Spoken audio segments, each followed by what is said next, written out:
Good morning, everyone. I'm back. And, well, got a lot of stuff to tell you guys.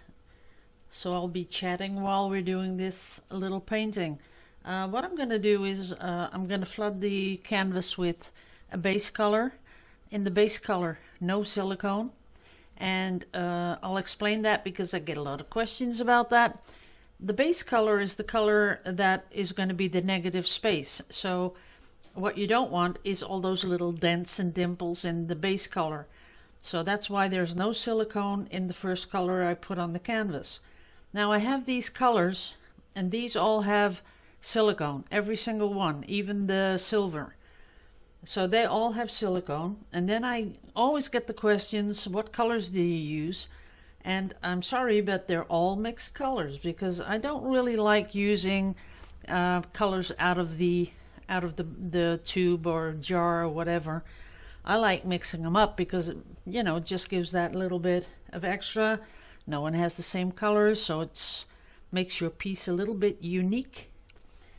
So I'd really just encourage people to do their own coloring because it's so easy to make a color just that little bit more interesting.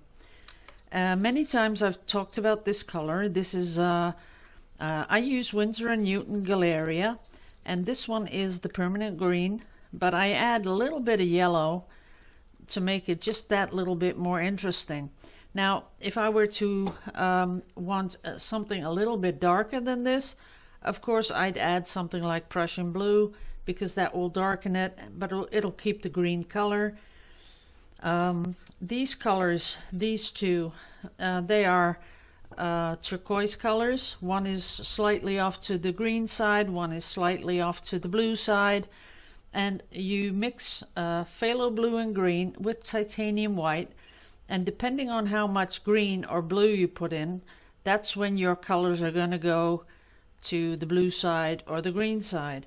Then, of course, when you add your titanium white, the more or less you put in, it will lighten that color up or it will tone it down if you don't use that much titanium white. What you can also do is use zinc white. And with Galleria, it's called mixing white. Mixing white is transparent, semi-transparent, so it will not lighten the colors that much. So you could do that too.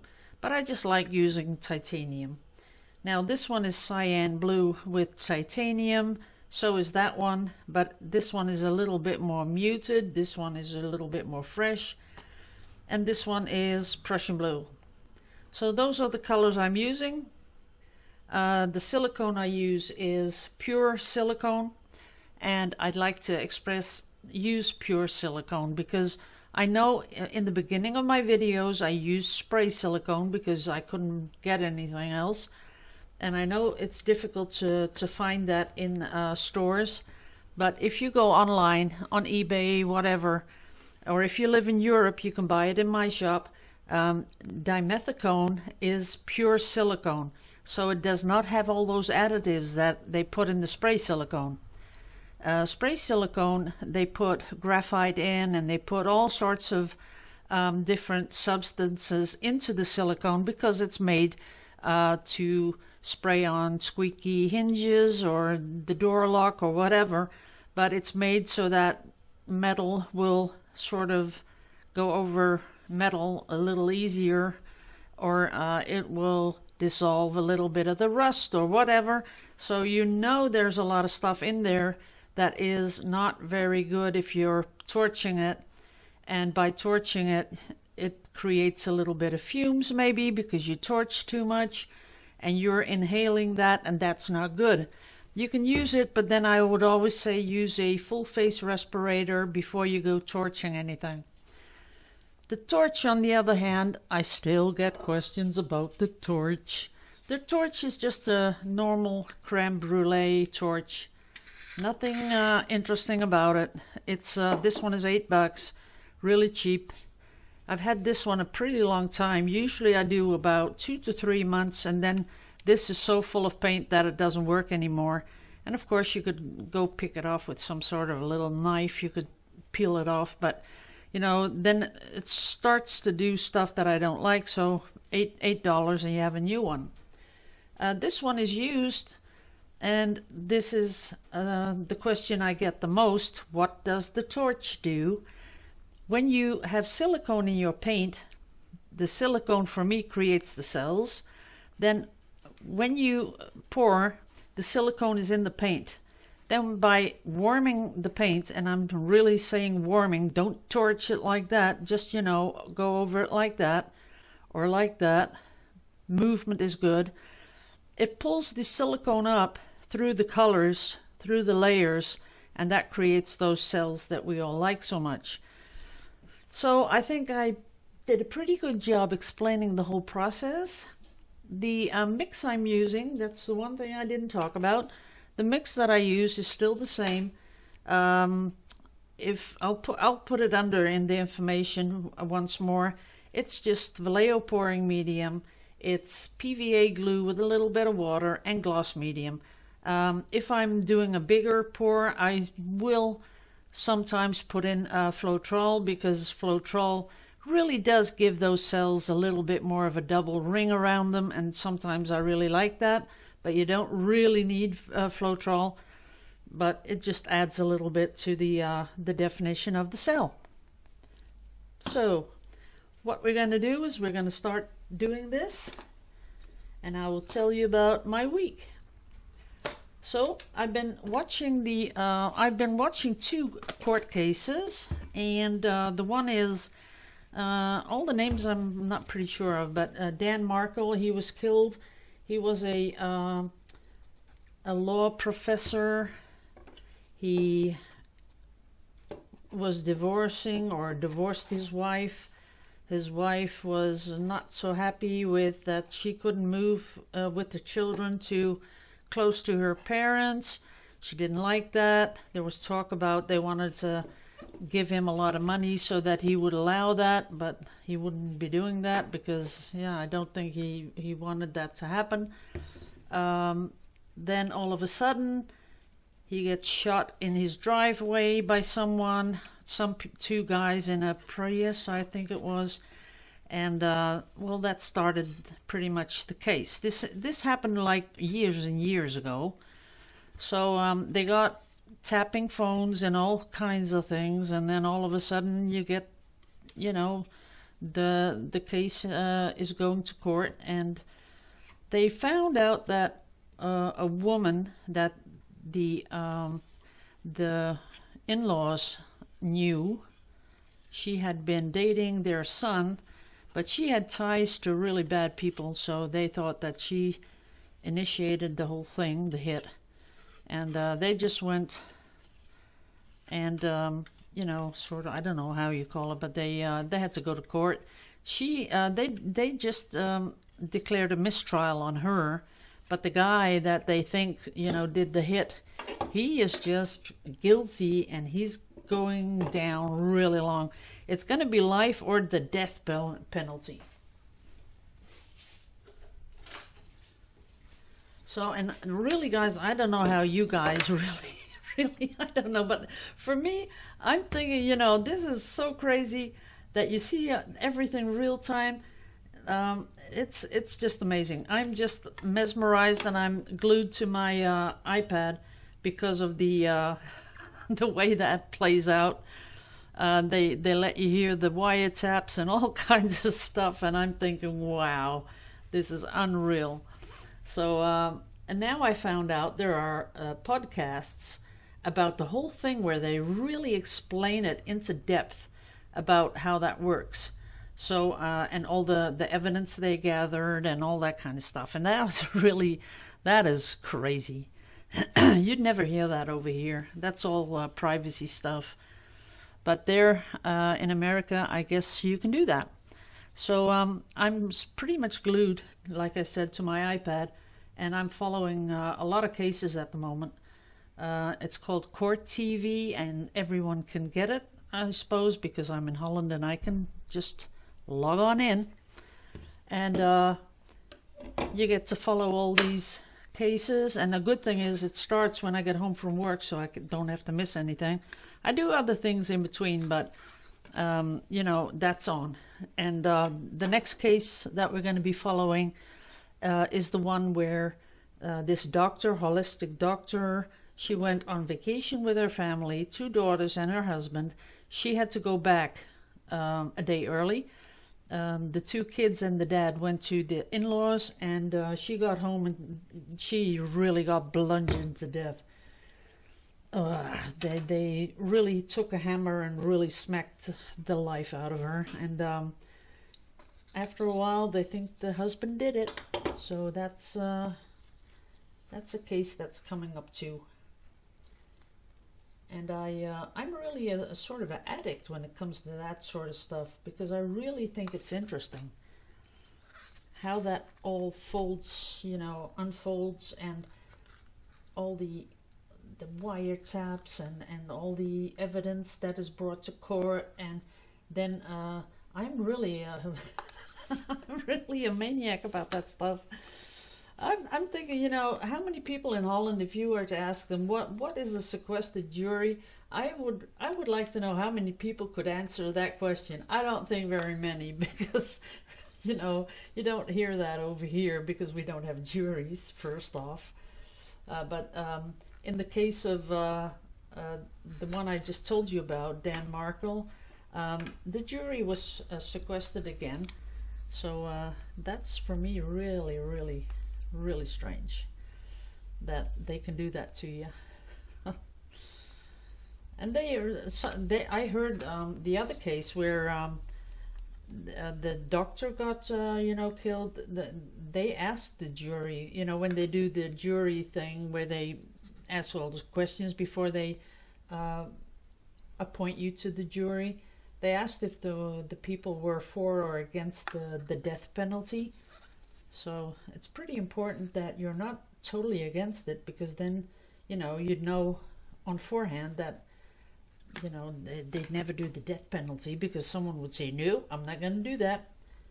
So, and then, you know, the things like this, I think it's interesting, because I think by myself, what if someone were to ask me, you know, what if I was on the jury and they asked me, would you sentence someone to death?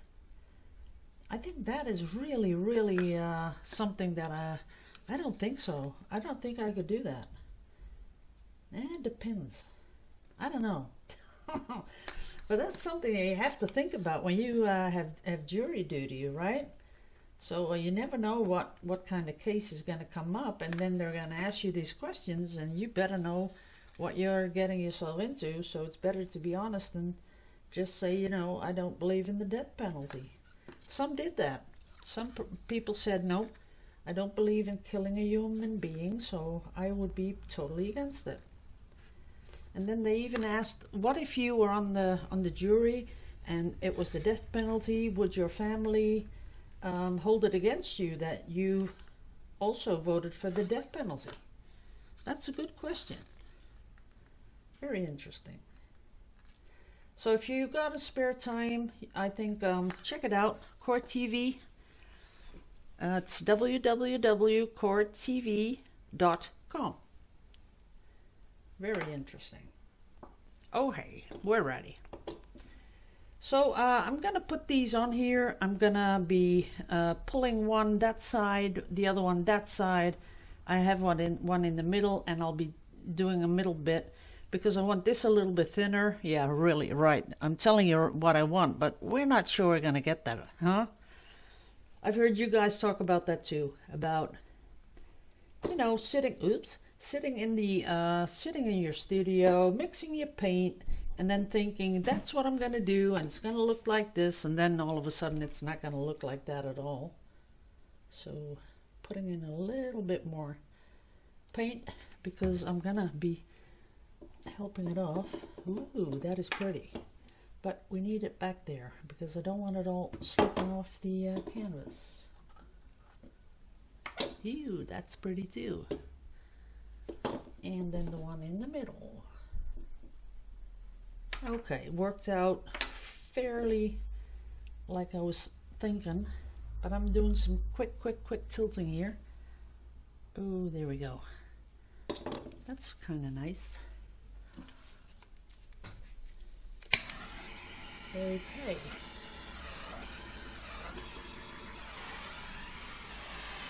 Those are nice. I like it when it comes through that white. That makes it a little bit special. So this is 20 centimeters by 20 centimeters. I'm going to make it a little bit bigger though. And that's going to work out fine. But I had this little thing here ready because I wanted to see if I could pull it out a little bit, because I wanted to make it a little bit more interesting.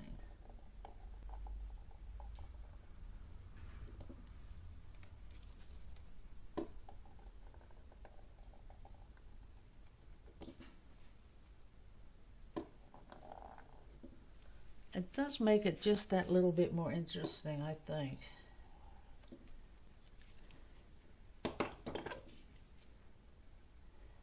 And that's when I get really quiet, because I'm looking and thinking, okay, which way are we gonna go? And I think this is pretty.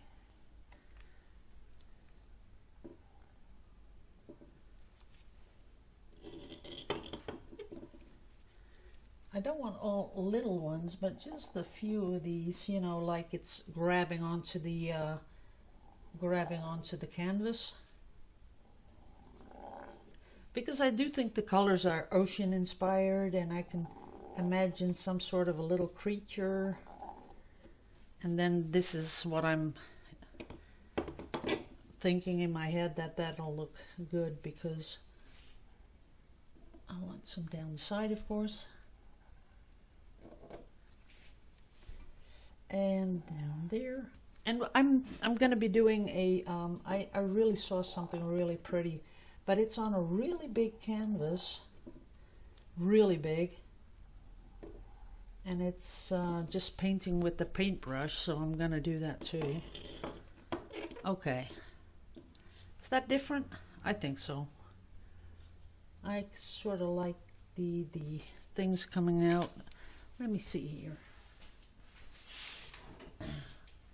See, what I'd like to do is have a little bit of that beautiful holographic glitter. See this one? It has the greens and it has the blues. That's what I want to put on top of it. Okay. Just a tiny, tiny bit here and there. Not too much. You don't want to overdo it, then it looks like some sort of a, I don't know. You know those little cars that are on the fairs, where they bump cars, yeah, something like that. Then they start to look like that if you put too much of this glitter on. That's enough. Now this is all silver. Everything that's in here that is white is pretty much silver. Not sure if you, it doesn't pick it up right now, but it is. And then here and there, that little bit of glitter, no more than that, and it makes it look really interesting. Okay guys, I think we're ready. It's almost 20 minutes, way too long, but who cares, because we had fun.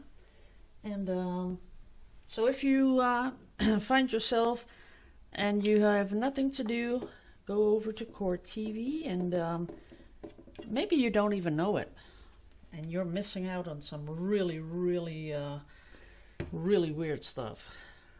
So there we go. Okay, thanks for watching, guys. Love you all to pieces as usual, and see you in the next video. I think tomorrow, because I have to do another test. Oh yeah, sorry about that. See, this is that stuff. This is the white base stuff that I put in the resin.